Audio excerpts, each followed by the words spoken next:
Hi guys, अस्सलाम वालेकुम।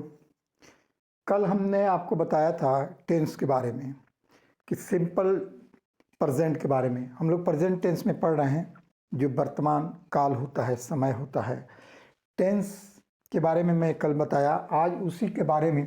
क्योंकि देखिए, आप लोग छोटे बच्चे नहीं हैं और मैं जानता हूं कि I know need to teach the deeply for the getting higher study. I think I'm teaching you how to speak English. So that's why you may I may start the fastly. So you have to follow it only for the speaking English, how to speak English. And within a short time I will tell you how to speak good English. तो tense के बारे में मैंने कल आपको बताया था।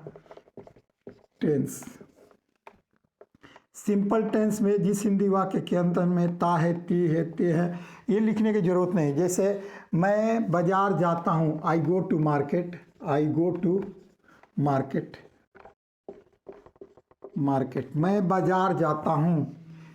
अब यहाँ पे देखिए, आप लोग एस और ई एस वर्ब में लगता है, ये सब subject plus verb plus S और ई एस प्लस ऑब्जेक्ट, ये सब इसका सूत्र है डीपली के लिए।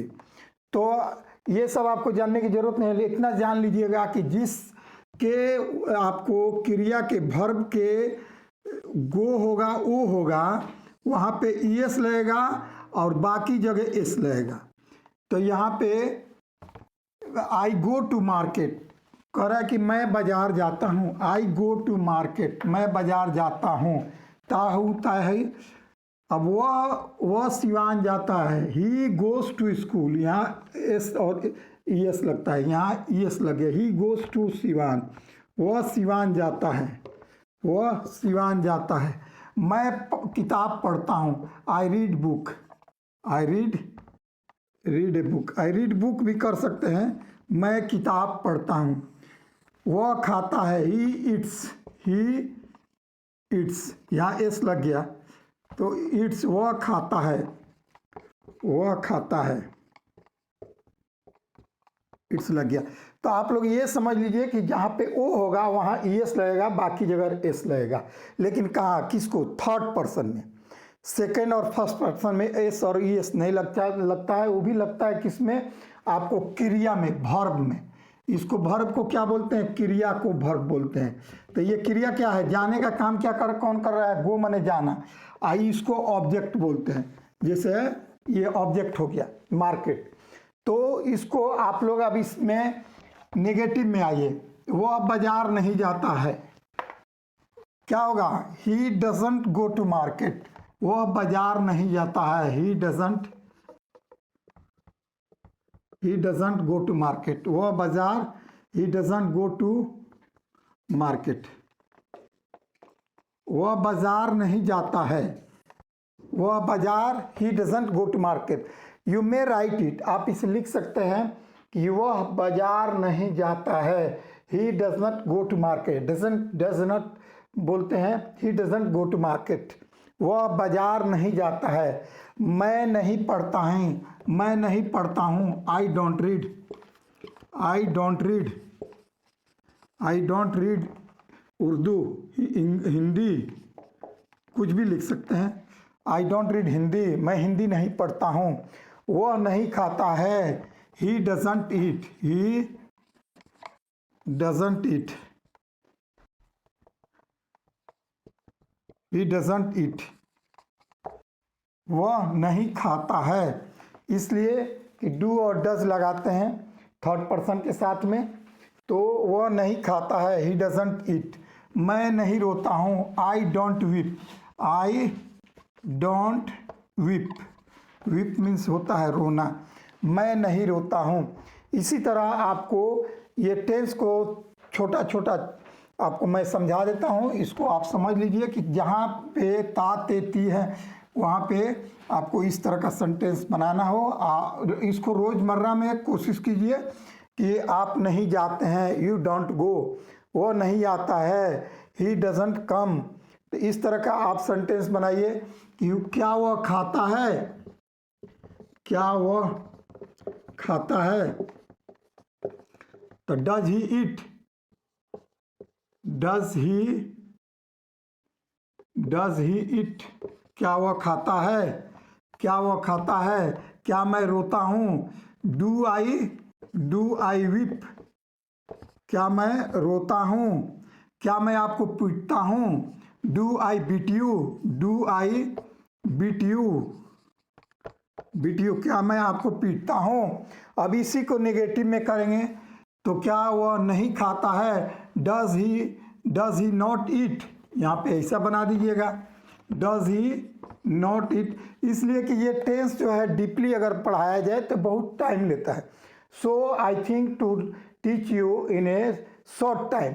आप इसको समझ लीजिए कि क्या वह खाता है, डज ही ईट, और क्या वह नहीं खाता है, यहाँ पे नहीं कर देंगे तो डज ही नॉट ईट, क्या वह नहीं खाता है। डू आई नॉट वीप, क्या मैं नहीं रोता हूँ, डू आई नॉट वीप, यहाँ पे लगा दीजिए। Do I beat, do I not beat, क्या मैं नहीं पीटता हूँ। इसी तरह से आपको, और देखिए अंग्रेजी के भाषा को समझने, भाषा को जल्दी जानने के लिए आपको सबसे पहले WH वर्ड का इस्तेमाल ज़्यादा करना होता है। WH वर्ड का मतलब होता है जो वर्ड आपको W और H से, जैसे where are you going, what are you doing, how are you, where are you, ये सब हाउ, ये W और H से जो वर्ड शुरू होता है ये अक्सर क्वेश्चन करता है। और अंग्रेजी जानने के लिए, सीखने के लिए आपको क्वेश्चन पे ही ज़्यादा कमांड करना होगा।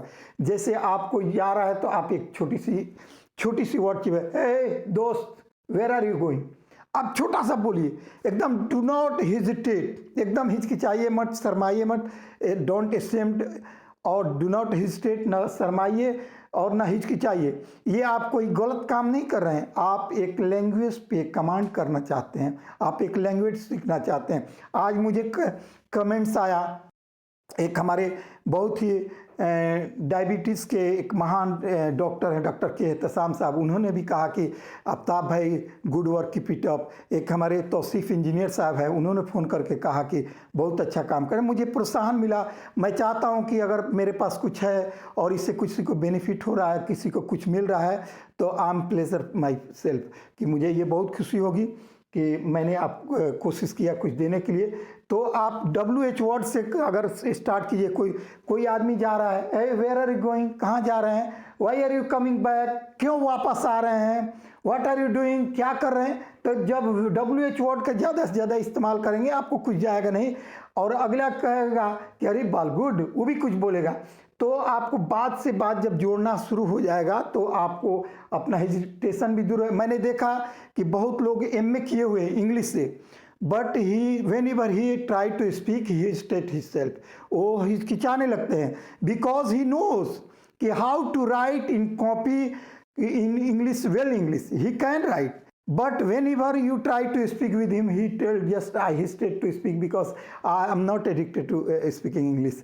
I have no idea. I don't speak.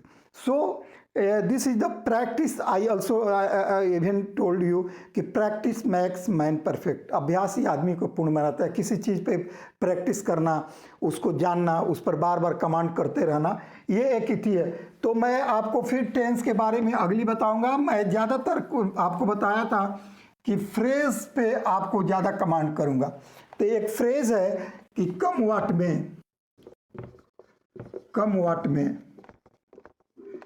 वाट में चाहे जो कुछ भी हो जाए, कम वाट में चाहे जो कुछ भी हो जाए, चाहे जो हो जाए।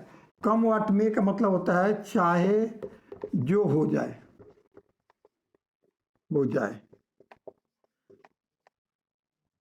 इसको आप बनाने के लिए आपको केवल ये करना होगा कम वाट में। बाकी चीज आप कहीं भी इसको चिपका सकते हैं कि I will not let you go, come what may, आपको मैं यहाँ से जाने नहीं, I will not let you go from here, come what may, या come what may I will not let you go. ये बाद में लगा सकते हैं या पहले लगा सकते हैं, because it's an language, it is an international language, और ये अंतर्राष्ट्रीय भाषा है। इसको मैंने आपको पहले दिन भी बताया कि language the means of communication by which one pass can message feeling etcetera. जैसे किसी को बातों को समझ लेना, उसको फीलिंग को समझ लेना, दैट्स कॉल्ड द लैंग्वेज। सो कि आपको उसको बोलने के लिए कम वर्ड में एक ये छोटे छोटे चीज़ों से आप 2 बार 3 बार जब इसको रिवीजन करेंगे तो आपका अपने आप जबान, चाहे जो कुछ भी हो जाए, मैं यहाँ से आपको नहीं जाने दूंगा। Come what may I will not let you go, I will not let you go from hair, go from hair, चाहे जो कुछ भी हो जाए मैं आपको यहाँ से जाने नहीं दूंगा। Come what may I will not let you go from here, come what may I will do this work, कुछ भी हो जाए मैं ये काम करूँगा। Come what may I will do this work, come what may, come what may, come what may I will do this work, I will do this work. Come what may this meeting will be held today, चाहे कुछ भी हो जाए ये meeting आज होगी। कम what may I will be there, चाहे कुछ भी हो जाए मैं वहाँ रहूँगा। इस तरह से आपको याद करना होगा कि कम वर्ड में का मतलब होता है चाहे जो भी हो जाए। और इस तरह छोटे छोटे आपको फ्रेज मैं बताऊँगा, और keep in touch with me in a short time कि how to speak good English.